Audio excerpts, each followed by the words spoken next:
I'm Ariel, Miss Fitness International, and we are here at Lighthouse Point Gym to train shoulders. We have Justin today. Well, I have Justin here today to train with me. I've mentioned to you guys that I want to get a professional person to film me so that you can see more of what I'm doing and not like me worrying about the camera. So Justin is here. Shoulders for me is tough to train alone because I need a spot to get heavy, to go heavier, and I could. So it's the first time I'm going to have Justin with me, but I think having someone here to help me a little bit, to push the weights a little bit more, is just going to push me to make the improvements that I need for the Olympia. So we're going to get started. I'm just going to warm up real quick and let's go.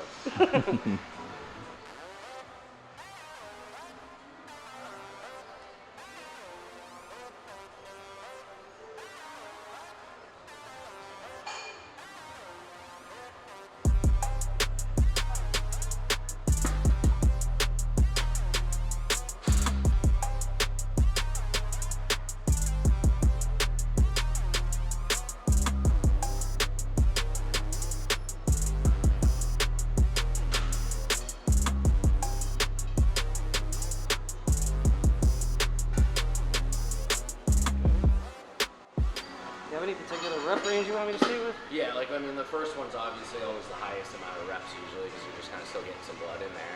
Yeah, I guess you're really heavy in there. Yeah. We'll just slowly warm our way up to, you know, I'll probably shoot for a set of like 8 to 10 as like my heaviest movement, okay. And then I'll do a back down where I like maybe reduce the weight by about like 10%, and then I always try, my goal is always to try and beat the amount of reps I got in the first one. So I reduce the weight, but I'm always trying to get a little bit more reps. So if I got 10 on that first like heavy set, okay, then like I'll try and maybe get like 12. I normally actually train the opposite. And normally as the weight goes up, reps go down, and if I could do 12, I'll increase the weight so that I could get to 10 versus 12. I always do like a reverse pyramid. So my first working set is always my heaviest weight. That's why it takes a little bit to warm up to that. Okay. You know what I mean? Well, I don't really care. I want to work with you, so. Okay. Yeah.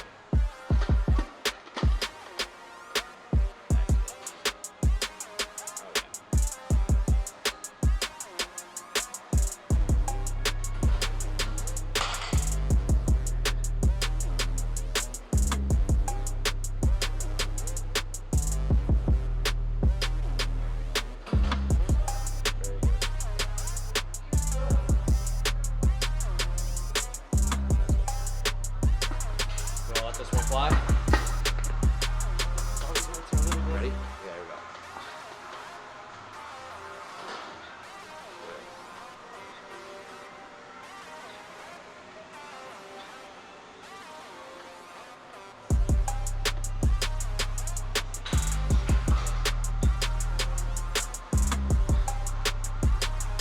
Good.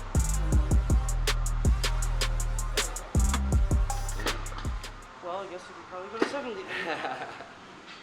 Those weights are just too big. That's what she said, I guess.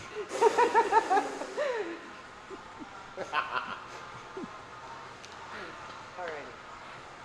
I'm gonna let you do your next set with 70 so that way you can hit like a top set. Alright. Just take your proper rest. I'm not in any rush. Yeah, I honestly don't really rest very often. Like I rest, but not enough. Not like a bodybuilder should rest. I'm like, gotta go, gotta get it out of here. So probably could go heavier just for... Ariel's the type that takes 45 seconds rest in between sets. Yeah, probably less. I have no patience. So that might help me today too, because less, obviously more rest, the heavier I can go too. So it's good. It's good to change things up once in a while.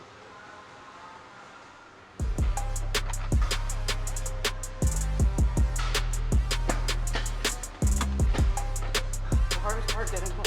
Yep.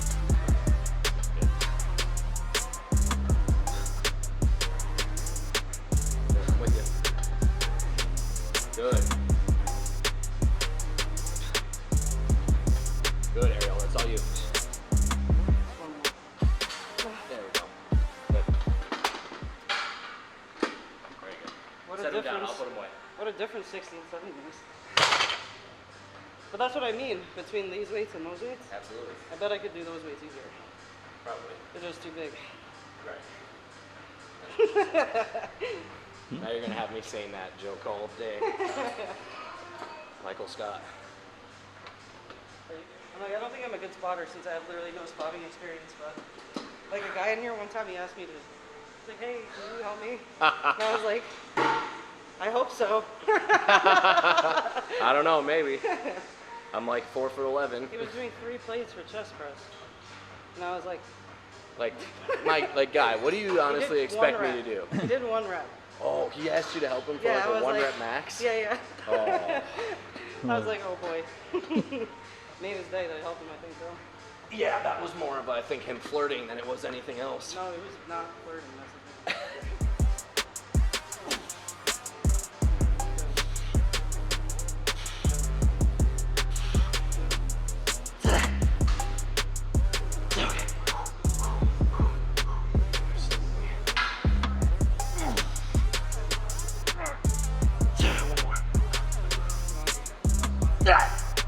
Okay, good. Excellent spotter. I'm serious. Very good.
I could probably go really heavy too. I want you to. Okay. Yeah. You want to do another set first? Yeah, relax. Rest.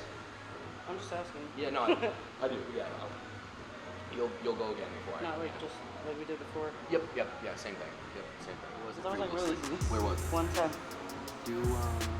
Yeah, here you go. Let's go. All right. Let's go. Get big. Big delts. Lightweight, baby. Lightweight. So I'd probably go heavier actually. I can tell by the first. Here, we're getting scary close and weight right now. All right. Here we go.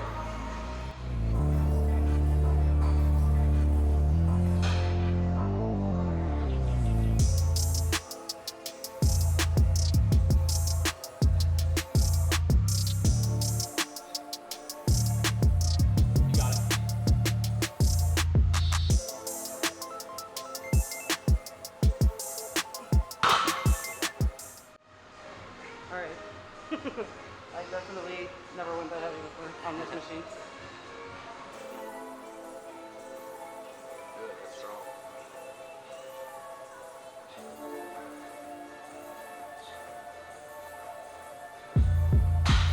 Good, Ariel.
training shoulders, like, there's not much you can do to change how you're training for shoulders other than increasing the weight. And because I've been training out of all my body parts, shoulders like the same since I started training at like 15. Really for me what's changed is like how strong I am. I guess you can see that today. Yeah, I mean like when I first started doing laterals like that, like 25 was like really heavy, like heavy as hell for me. Yeah. Yeah. So now I'm doing warm-up sets with 30s with 2 arms.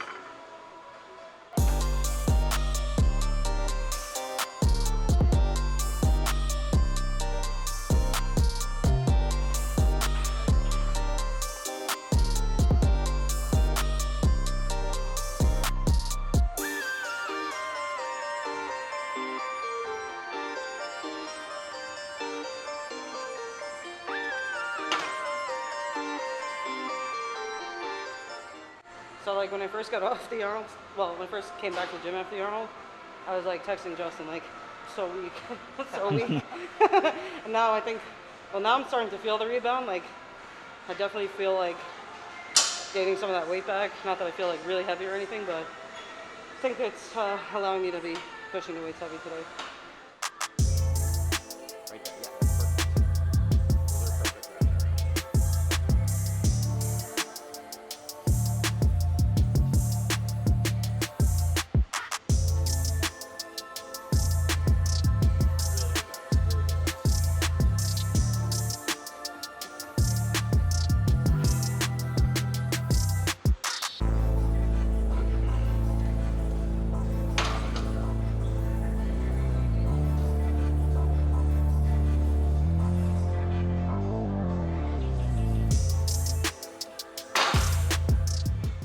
So you're done here. Now that we just did that drop set. Definitely feel neck issues. Yeah. Sometimes my neck issues will flare up, but I try not to think about it. As long as the pain goes away in a couple of days, then I'm fine. I don't know if, well, I mean, most of you know that follow me. At the 2018 Olympia, I really shouldn't have competed, but I'm the gymnast and we're stubborn, so if you're not, like, ankle's not in like 500 pieces, you're gonna do the show. But I was sitting on the stage at the Olympia. Fitness gets like an hour to warm up before finals, and I was just sitting there, didn't do anything. I just was like, you're gonna do, like picturing my routine, and I was just worried about my neck, obviously. A lot of other issues happened. When I got out there, I had a problem with my routine costume, and it ended up opening, and I almost showed my chest to the world, but thankfully that didn't happen. That year was just horrible, but anyway, I had a really bad neck injury. Kept me out of competing for the whole entire 2019. I honestly didn't think I'd ever compete again. And then it took about a year for the neck injury to kind of heal. I never got surgery, which doctors were telling me like I needed emergency surgery for my neck. Something told me like not to do the surgery. Something told me I can always do surgery, but can never undo surgery.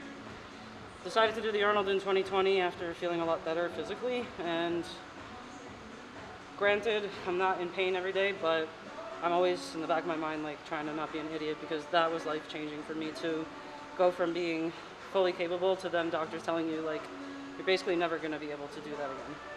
It was very life-changing for me. But I don't take it for granted that I'm able to compete, and here we are, and have a little pain today. So if that's the worst of it, I can handle it.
Like for biceps and triceps, I do a lighter weight. Like for triceps, the Olympia in 2020, I was training everything heavy, everything. And then I started to refine things back, specifically biceps because they just grow like crazy, like I was saying, and triceps, the arm looks bigger in comparison to my shoulder, so I'd rather not keep growing my arm because then I have to keep growing my shoulders when I already still kind of have to grow my shoulders, so it's an illusion as well. I think bodybuilders kind of forget about that sometimes and just keep training everything heavy.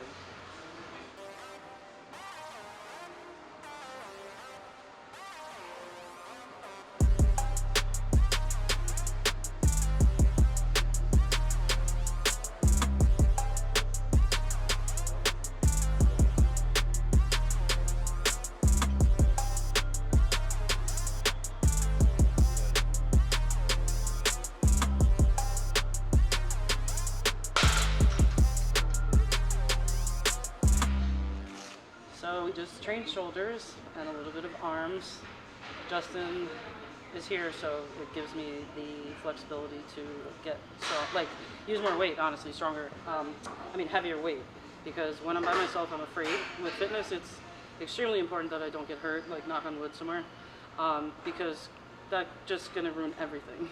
So if I do one stupid thing at the gym because I wanted to go a little heavier, that's gonna take me out for a whole season. I'd rather not do that to get this much better in my physique. It's really not going to make that much of a difference. But right now I have to push that hard in order to get this much better in my physique, because to get to like my peak, my optimal peak, it's just going to be an extra little push. Yeah. So having Justin here, that's going to help me. We're not going to train every single time together because we live kind of far from each other, but doing that at least once a month or something, or once every other week might be really good for me to do. Yeah. I kind of want Justin to chime in because I like hearing his feedback, even though realistically, like, he didn't actually coach me for the whole time I was prepping for the Arnold. I did everything myself and essentially had him step in at the end in order for me to not go crazy. Because when you're prepping yourself, everything is on you, and then you don't even know half the time if what I'm looking in the mirror or my progress pictures are even an accurate interpretation. So he kind of makes me know that I'm not losing my mind and that my opinion of myself is not far off. I think it's either good or bad. Like, sometimes people will think they either look too good or they'll think they look too bad, and therefore either they're not doing enough or they're doing too much. And so he kind of just kept me in check, and that really, really helped me. Yeah, so like being able to be here for Ariel is like, after the Arnold we discussed, the goal was to, basically shoot to be like 5% better for the Olympia. Like just be like, whether that's a combination of, more condition, a little bit of added tissue, again, trying to really accentuate the V-taper that, we're really chasing. Obviously, routine is not something that I really help with. Like, that's Ariel's division. He doesn't know anything That's about Ariel's division. I don't know really what separates a good versus bad routine. Granted, I really like it. We just spoke about this before we got here, and I was almost ready to have an argument with him. I'm like, what do you mean you don't know what a bad routine is? I mean, I like Ariel's routines, obviously, but like I feel like I'm probably pretty biased.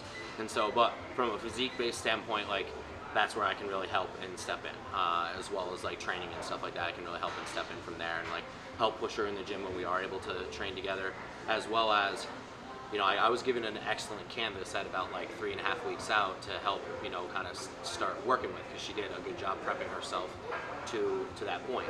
And the goal was really to not try and run the wheels off the damn thing at the end. It was actually, we kind of pulled back a little bit, started instilling a little bit more refeed days.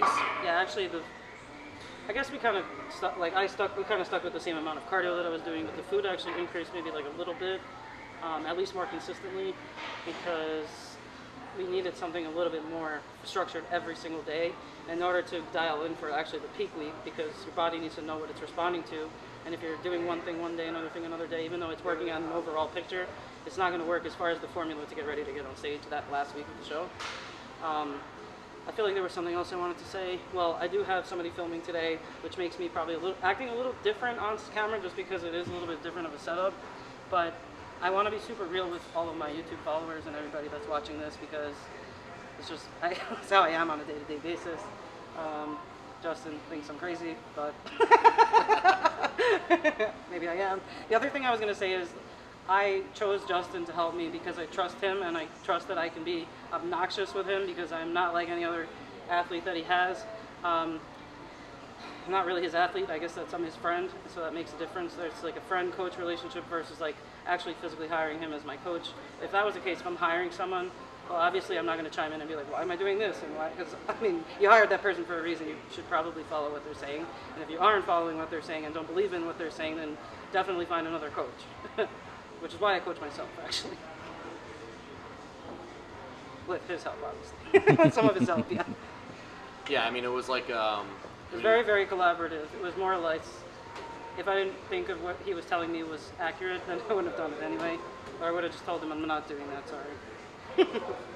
Yeah, I mean, that's what I was going to say. It was like a collab effort for, the time that, I was even involved. The peak went flawlessly. Like, again, that was pretty much the biggest thing that I think I may have actually helped with was the peak.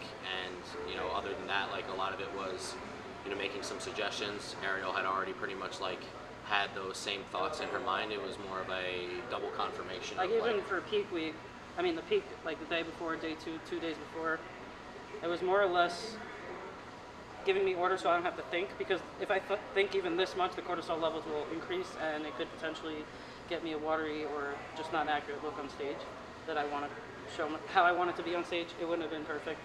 I want it to be as close to perfect as it possibly could be to win the Arnold. So I guess we'll keep you guys tuned in to my off-season training.